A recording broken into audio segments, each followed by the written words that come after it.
Assalamualaikum warahmatullahi wabarakatuh. Kembali lagi bersama kakak Mela Fitriani atau dipanggil kakak Lala di materi selanjutnya. Oh iya, sebelumnya apa kabar adik-adik? Kakak harap kalian semua baik-baik saja dan di dalam kesehatan yang sangat-sangat optimal. Dan terus menjaga kesehatan dengan mencuci tangan, selalu memakai masker dan rajin olahraga. Baiklah, kita masuk ke materi kita pada hari ini, yaitu tentang pewarisan sifat. Sebelumnya, ada yang tahu nggak apa itu pewarisan sifat? Ya, jadi pewarisan sifat di mana kita memiliki sifat yang berbeda dengan yang lainnya. Seperti contoh, warna kulit kita berbeda, bentuk rambut kita berbeda, dan warna bola mata kita berbeda, serta struktur fisik kita berbeda dengan teman-teman kita. Pewarisan sifat atau hereditas adalah penurunan sifat dari induknya ke anak-anaknya. Ilmu ini mempelajari tentang pewarisan sifat, disebut juga dengan genetika. Orang yang pertama kali mempelajari tentang genetika yaitu Georg Johann Mendel. Georg Johann Mendel adalah seorang pendeta yang juga ahli botani di Australia. Mendel mulai meneliti tentang pewarisan sifat pada tahun 1856. Penemuan pertamanya yaitu berupa kacang erkis. Mendel lahir di Australia pada tahun 1822 dan dianggap sebagai bapak genetika karena studinya mengenai pola pewarisan sifat.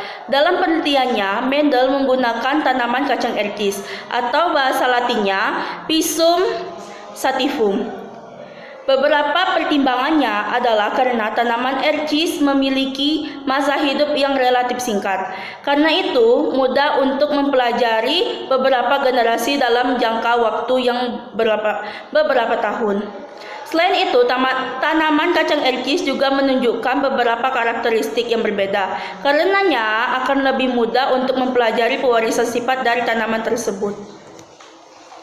Kita masuk ke materi gen dan kromosom.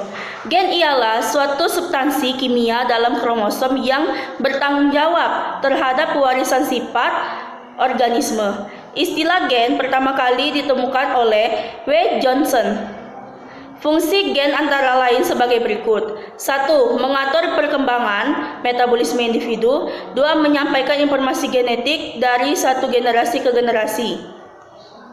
Pewarisan sifat memiliki dua cara persilangan, yaitu dihibrid dan monohibrid. Apa sih dihibrid dan monohibrid?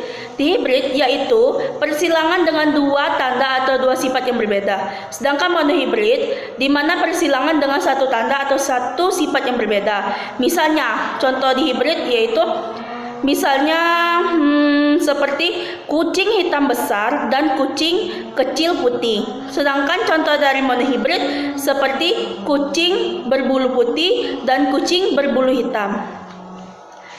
Kita masuk ke materi contoh dari mutasi gen.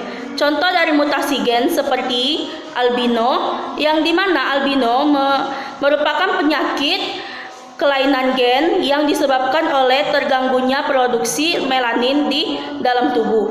Akibatnya penderita tidak punya zat warna untuk menggelapkan warna kulit dan rambut.